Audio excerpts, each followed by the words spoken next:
Assalamualaikum warahmatullahi wabarakatuh. Halo teman-teman semua, bertemu lagi bersama saya AM Kausar.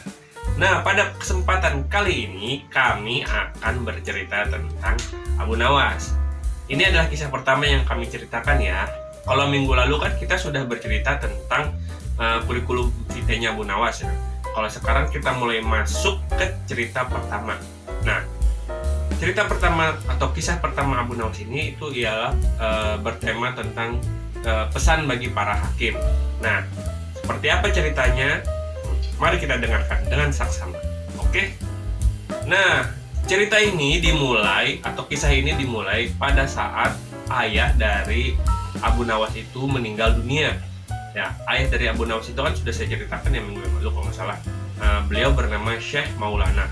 Jadi Syekh Maulana ini adalah seorang penghulu di kerajaan Baghdad. Nah, penghulu atau kadi. Nah, penghulu atau kadi kan udah saya jelaskan ya pada udah saya jelasin belum ya? Pada video yang berikutnya. Video yang sebelumnya gitu. Nah, setelah ayahnya Abu Nawas atau Syekh Maulana ini meninggal, Abu Nawas ini dipanggil oleh raja untuk mengurus pemakaman orang tuanya tersebut.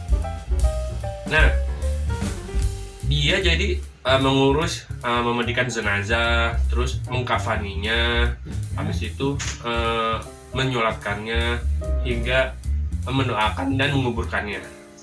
Nah, dalam proses tersebut raja itu berpikir bagaimana ya kalau nanti kita angkat Abu Nawas untuk menggantikan ayahnya menjadi seorang penghulu. Nah, dia sudah berpikir seperti itu. Nah, Abu Nawas tidak sengaja tuh mendengar cerita atau rencana raja tersebut, tapi diam aja sih Abu Nawas itu, nggak banyak bukan tingkah, tidak banyak kalau kata orang zaman sekarang mah kan, wah mau dijadiin ini nih pemimpin nih, wah seneng bercetak mana-mana. Kalau enggak ini Abu Nawas tinggal diam aja. Nah, kemudian proses terus berjalan tuh sampai akhirnya pemakaman orang tuanya Abu Nawas atau bapaknya Abu Nawas Syekh Maulana tersebut. Nah, setelah proses pemakaman selesai, tiba-tiba Abu Nawas itu dia ngambil sebatang pohon pisang. Toto dipakai dia sama dia sebagai kuda. Jadi dia ngambil batang pohon pisang tuh habis pemakaman ayahnya beres, ngambil batang pohon pisang, terus dia pakai kuda-kudaan sambil ketawa-tawa. Kan bingung orang-orang, kenapa Abu Nawas ini? Apa dia stres atau gila? Nah, kayaknya sih stres kayaknya, kayak gitu. Nah, udah gitu dia kuda-kudaan pakai batang pohon pisang itu, pulanglah dia ke rumahnya sambil tertawa-tawa gitu. Karena aneh gitu kan, orang biasanya kalau ada orang tua atau keluarga yang meninggal itu sedih. Habis itu atau enggak dia berdoa lah. Lah ini habis menguburin bapaknya dia malah main kuda-kudaan pakai batang pohon pisang, sambil ketawa-tawa lagi, terus pulang. Nah, cuman orang merasa mungkin dia sedang sedih atau bagaimana atau stres mungkin ya. Nah, makanya dibiarkan saja. Nah, selang beberapa hari kemudian tiba-tiba orang-orang melihat Abu Nawas ini dia lagi main rebana sama anak-anak sambil bercanda-canda dan nyanyi-nyanyi di atas kuburan bapaknya. Waduh, makin aja dia Abu Nawas kelakuannya. Kenapa ini? Apa dia stres? Udah orang yang kayak stres ya habis nguburin bapaknya, dia main kuda-kuda pakai batang pisang. Sekarang udah beberapa hari kemudian bapaknya meninggal, dia malah main rebana nyanyi di atas kuburan bapaknya kan, bareng ngajak anak-anak lagi mainnya. Waduh, makin menjadi-jadi aja nih Abu Nawas. Wah, makin hebat ini stresnya atau makin berat beban pikirannya mungkin kayak gitu ya orang-orang bikin. Nah, orang-orang masih menganggap saja mungkin Abu Nawas ini stres berat karena ditinggal bapaknya. Mungkin setelah beberapa hari dia akan sembuh lagi. Nah, kemudian pada suatu hari, bukan suatu hari sih, beberapa hari kemudian raja itu memanggil wazir untuk menghadap. Jadi raja itu meminta wazir agar memanggil Abu Nawas datang ke istana. Karena raja itu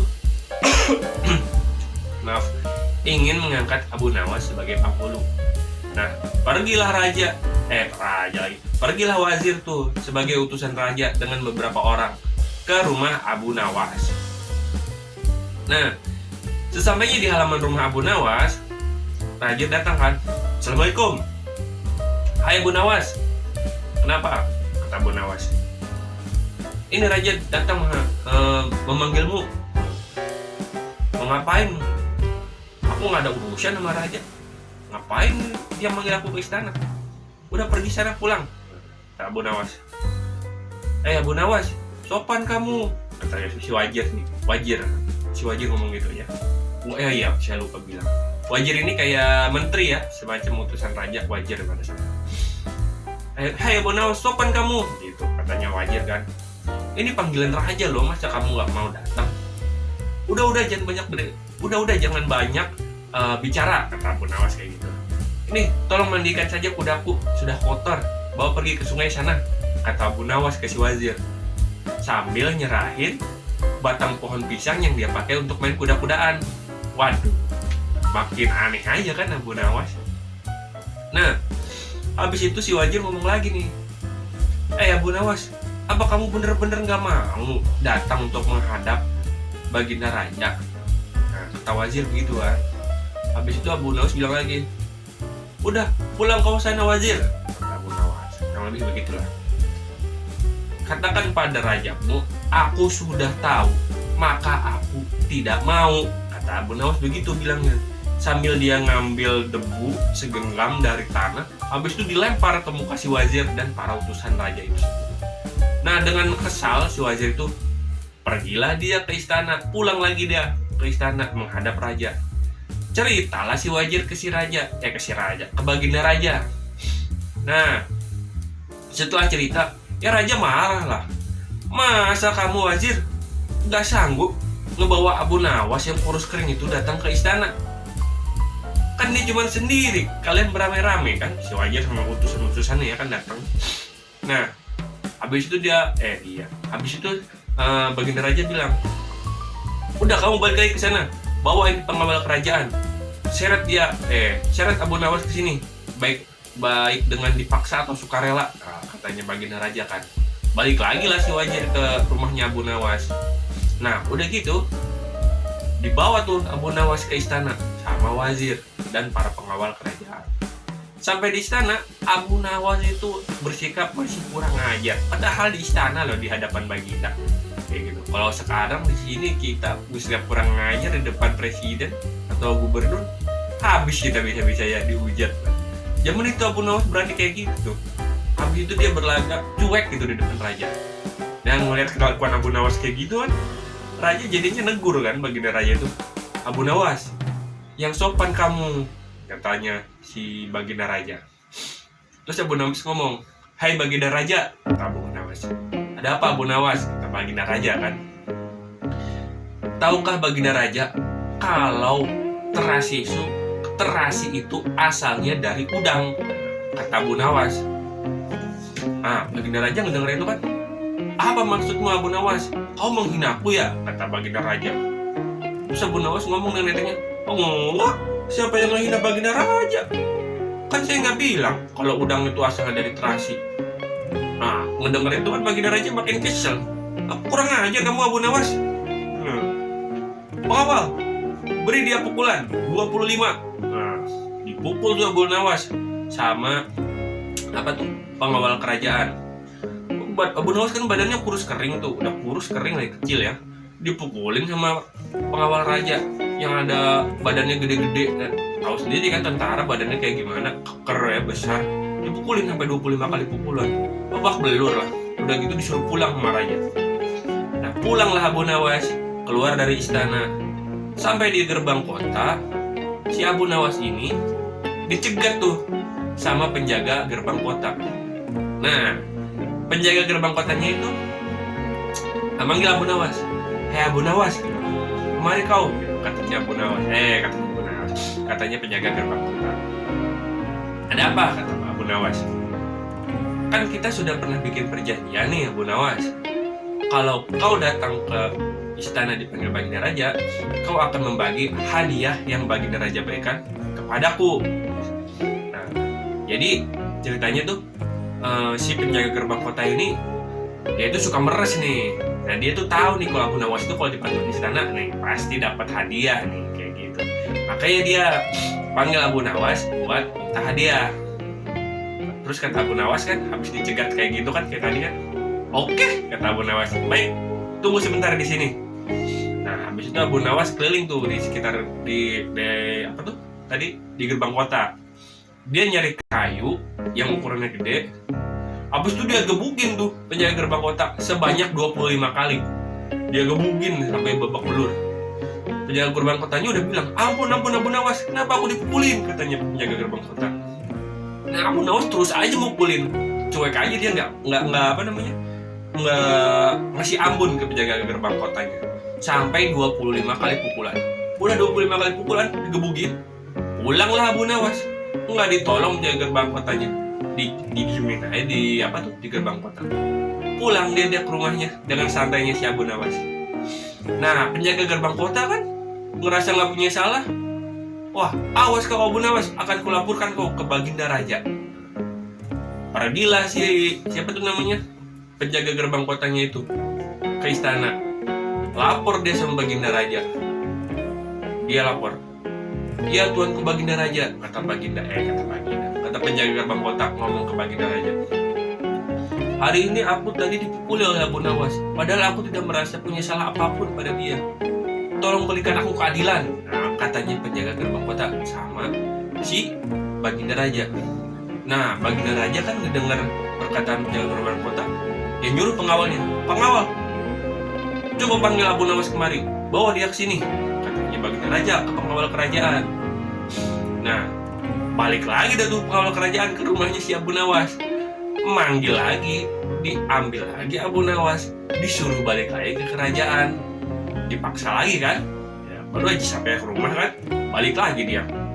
Nah, sampai di istana, di aula ya, di istana, Baginda Raja nanya dah tuh ke si Abu Nawas, "Hai Abu Nawas, apa benar kamu mukulin si penjaga gerbang kota ini sampai 25 kali pukulan?" Katanya Baginda Raja. Terus Abu Nawas bilang, "Benar yang mulia, ampun." Bukan benar, bilang, "Ampun, beribu ampun yang mulia," katanya Abu Nawas begitu. "Benar yang mulia, aku melakukannya, tapi itu karena perjanjian yang sudah kami buat dahulu," katanya Abu Nawas begitu. "Perjanjian apa?" kata Baginda. "Jadi begini yang mulia. Nah, jadi kami pernah membuat perjanjian. Kalau aku datang ke istana diberi hadiah, maka dia akan meminta sebagian dari hadiah yang aku terima," katanya Abu Nawas. "Nah, tadi pagi kan aku dibeli hadiah oleh raja 25 kali pukulan. Nah, makanya aku beri saja semua hadiah itu, nggak setengahnya. Tapi semuanya aku berikan hadiah yang Baginda Raja kasih padaku tadi pagi," kata Abu Nawas. Nah, ngedenger perkataan seperti itu, Baginda Raja yang ngakak lah. Pertama tertawa terbahak-bahak lah kayak gitu. Habis itu dia bilang, mampus kau penjaga gerbang kota, ternyata kamu tukang peras," katanya Baginda Raja. "Ubah kelakuanmu sekarang juga. Kalau kamu tidak mengubah kelakuan kamu, maka aku akan pecat kamu," katanya Baginda Raja ke si penjaga gerbang kota. Nah ternyata si penjaga gerbang kotanya itu ketahuan dia tuh tukang panas sama Baginda Raja. Selama ini dia nggak pernah ketahuan karena orang kan takut. Nah setelah itu Abu Nawas protes ke raja. "Hai Baginda Raja, aku mau protes," tanya Abu Nawas. Kan bingung Baginda Raja. "Protes apa?" katanya Baginda Raja. "Aku ini seharusnya pada hari ini pergi mencari nafkah untuk keluargaku makan esok hari," kata Abu Nawas. Terus kata Baginda Raja, "Lantas kenapa?" "Tapi Baginda Raja hari ini sudah membuatku bolak-balik ke istana sebanyak 2 kali," katanya Abu Nawas. "Aku tidak sempat mencari nafkah untuk keluargaku pada untuk esok hari," katanya Abu Nawas. "Aku mau ganti rugi atas waktuku yang hilang hari ini karena tidak sempat mencari nafkah untuk keluargaku. Nah, mana ganti ruginya?" katanya Abu Nawas, gitu kan, ke Baginda Raja.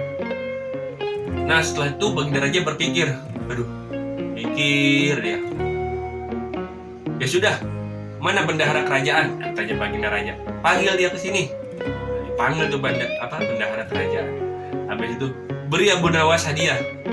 Nah, ambillah tuh bendahara kerajaan dari dari kas negara, bukan kas negara sih, ya kas negara kali ya, ngasih Abu Nawas hadiah sekantung uang, saya lupa uang perak apa uang apa ya, pokoknya sekantung koin emas kalau nggak salah. Nah pulang deh Abu Nawas dengan bahagia. Tuh dia pagi-pagi digebugin, dia pagi-pagi dipanggil paksa, digebugin, sore-sorenya dia pulang bawa duit. Nah cerdasnya Abu Nawas di situ kan. Nah kemudian setelah berjalan beberapa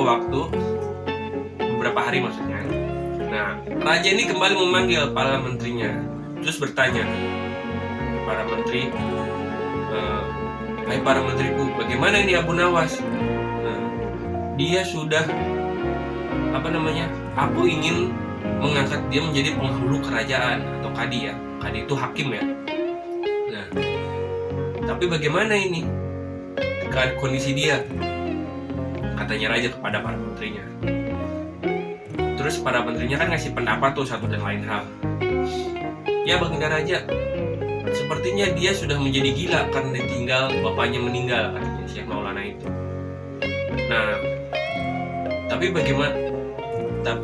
Baginda Raja itu masih berpikir, bagaimana kalau kita beri dia waktu sekitar 1 bulan, kata Baginda Raja. Mungkin setelah 1 bulan dia akan kembali menjadi normal atau sadar kembali, kata Baginda Raja. Karena Baginda Raja ini masih pengen nih Abu Nawas jadi penghulu. Kan dia salah satu anaknya ulama besar lah ibaratnya kayak gitu ya. Dia juga ulama sih sebenarnya. Juga sikapnya itu agak-agak nyeleneh gitu. Nah udah dah tuh, ditunggu selama 1 bulan kan, dilihat perkembangan si Abu Nawas itu. Selama 1 bulan ternyata Abu Nawas itu masih aja kelakuannya kayak orang gila, makin aneh malah kadang-kadang. Nah akhirnya setelah itu Baginda Raja memutuskan, ya udahlah kita angkat aja orang lain untuk menjadi penghulu, begitu kata Baginda Raja kan. Nah akhirnya Baginda Raja memilih seorang penghulu kerajaan yang baru. Tapi sayangnya Abu Nawas berpikir, kenapa ya Baginda Raja ngangkat penghulu kerajaan yang ini? Padahal kan orang ini ibaratnya, kalau Abu Nawas itu kurang seret dengan orang ini. Soalnya si orang yang diangkat menjadi penghulu kerajaan yang baru, si Folan, untuk menggantikan bapaknya Abu Nawas Syekh Maulana ini, dia itu agak kurang baik gitu ya. Dia tuh sepertinya ya kurang bagus gitu, akhlaknya mungkin ya, atau sikapnya. Nah soalnya si Fulan ini kan waktu pengen jadi penghulu ini, dia ngelobi sana sini gitu. Dia mendekati menteri ini, dia cerita, nanti saya ini orang yang berilmu, cukup ilmu agamanya cukup bagus dan segala macam lah, cerita ke menteri A. Mendekati menteri ini B, ini saya nih suka dapat sedekah banyak dan lain-lain gitu. Datang menteri C, oh saya nih suka membantu anak yatim dan segala macam. Ya intinya dia promosi diri lah kayak gitu, pengen jadi penghulu kerajaan. Nah akhirnya kan waktu raja ngumpulin para menteri, habis itu ngomongin siapa nih yang harus kita pilih menjadi seorang penghulu, ya kan mereka udah pada kecuci otak sih, udah kena pada marketing dari si Polan ini kan yang pengen jadi penghulu. Ya mereka cerita lah, nah si Polan ini nih kayaknya bagus, kelakuan dan segala macamnya. Nah, makanya Baginda Raja percaya aja waktu mereka ngerekomendasi si Polan, diangkatlah si Polan jadi penghulu kerajaan kayak begitu. Cuman Abu Nawas tahu nih orang ini kayaknya nggak pantas nih jadi penghulu kerajaan. Tapi ya sudahlah, orang sudah terpilih, masa iya Abu Nawas memprotes kan. Yang dia sendiri aja nolak jabatan untuk menjadi penghulu kerajaan. Nah, jadi penasaran nih, kenapa ya Abu Nawas tiba-tiba pura-pura jadi gila atau kayak orang stres setelah ayahnya meninggal pas mau diangkat jadi penghulu kerajaan. Nah, jadi latar belakangnya begini atau kisahnya begini awal mulanya. Maaf ya. Nah, pada suatu hari ketika ayahnya Abu Nawas itu sedang sakit di akhir hidupnya ya, udah mau sakaratul maut lah intinya. Nah, Syekh Maulana ini bapaknya Abu Nawas itu manggil si Abu Nawas, suruh menghadap ke dia. Nah, datang tuh Abu Nawas ke rumah bapaknya. Begitu sampai di rumah bapaknya, Abu Nawas itu ngeliat, wah, bapakku, ayahandaku sudah lemas, tubuhnya sudah lemas dan lesu gitu, sudah seperti tidak ada daya upaya, kayak gitu. Bagaimana ini? Nah, habis itu bapaknya manggil, sini Abu Nawas. Bapaknya ngomong ke Abu Nawas kan habis itu, hai Abu Nawas, coba kamu cium bau telingaku, katanya bapaknya. Bau telinga yang di kiri dan kananku, kata bapaknya Abu Nawas gitu.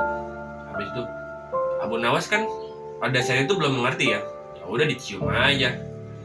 Dicium lah bau telinga sebelah kiri dulu kalau nggak salah. Lupa saya, kiri apa kanan dulu. Pokoknya dia cium tuh bau telinga sebelah kiri dulu. Dia cium kan. Habis dicium, habis itu bapaknya nanya, coba ceritakan padaku Abu Nawas, bagaimana bau telinga kiriku? Katakan dengan sejujurnya, katanya bapaknya Abu Nawas. Terus Abu Nawas bilang, oh ayahanda, bau telinga kirimu sangat busuk, katanya. Baiklah. Terus sekarang coba cium telinga sebelah kananku. Dicium dah tuh baunya, telinga sebelah kanannya sama Abu Nawas. Udah dicium. Habis itu bapaknya nanya lagi, Abu Nawas, bagaimanakah bau telinga kanan? Nah, katanya bapaknya Abu Nawas itu, Syekh Maulana. Habis itu katanya Abu Nawas, wah ya anda, ternyata bau telinga kananmu itu harum, tidak seperti bau telinga di kirimu, bagian kirimu. Nah, habis itu bapaknya bilang gini, nah itulah dia Abu Nawas, inilah yang terjadi jika kau menjadi seorang hakim atau penghulu. Ini terjadi karena dulu, kata bapaknya Abu Nawas, aku pernah menemui 2 orang, katanya bapaknya Abu Nawas. Yang satu, aku dengarkan semua permasalahannya, keluh kesahnya, apanya tuh, semua permasalahan, keluh kesah dan kasus-kasus yang dia alami gitu. Aku dengarkan dia dengan sebaik-baiknya, semua curahannya gitu. Karena aku senang dengan orang tersebut, jadi aku dengarkan dengan baik, kayak gitu. Makanya telinga kananku berbau harum. Orang yang satunya lagi, kan tadi ada 2 orang ya. Karena aku tidak terlalu menyukai dia, maka aku tidak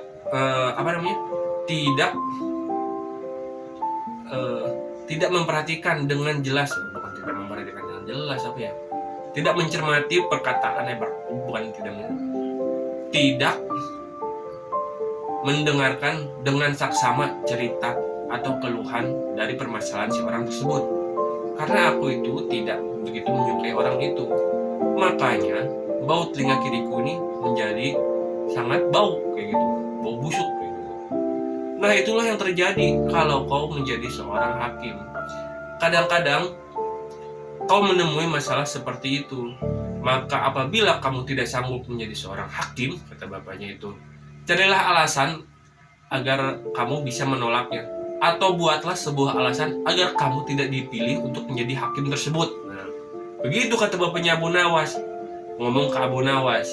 Nah makanya itu Abu Nawas, begitu bapaknya meninggal, terus ngedengar si Syekh Harun Ar-Rasyid itu Sultan Harun Ar-Rasyid itu mau ngangkat dia jadi penghulu, dia bukan takut sih, dia khawatir nih, waduh nanti aku jadi seperti bapak aku nih, bisa-bisa aku nggak adil nih, takut terhadap orang. Makanya dia khawatir akan terjadi itu. Daripada begitu, mendingan aku nolak jabatan itu. Cuman kan nggak mungkin ya nolak jabatan dari sultan atau presiden gitu ya, sultan lah pada saat itu kerajaan kan. Nah gimana caranya ya? Ya udah pura-pura gila aja biar nggak dipilih jadi penghulu atau hakim. Nah gitu, makanya alasan Abu Nawas itu pura-pura jadi gila. Nah, walaupun begitu ya, si Abu Nawas ini setelah adanya kan tadi penghulunya udah diangkat tuh, yang penggantiin bapaknya ya. Walaupun udah diangkat si Polan ini, walaupun udah ada pengganti bapaknya itu, si Abu Nawas ini tetap aja suka dipanggil ke kerajaan sama si Sultan Harun al-Rasyid buat istilahnya ngasih nasihat atau masukan gitu. Padahal dia nggak diangkat jadi itu ya, penghulu. Ya tetap aja, tapi nasihatnya itu kan bisa dipakai kayak gitu. Nah, teman-teman, cukup sampai di sini dulu ya ceritanya. Wah, mungkin agak panjang ya ceritanya. Saya juga nggak tahu udah berapa menit nih saya ngomong. Ya, mudah-mudahan bisa bermanfaat lah buat teman-teman. Terutama orang-orang yang sangat mendambakan ingin menjadi seorang pemimpin, atau hakim.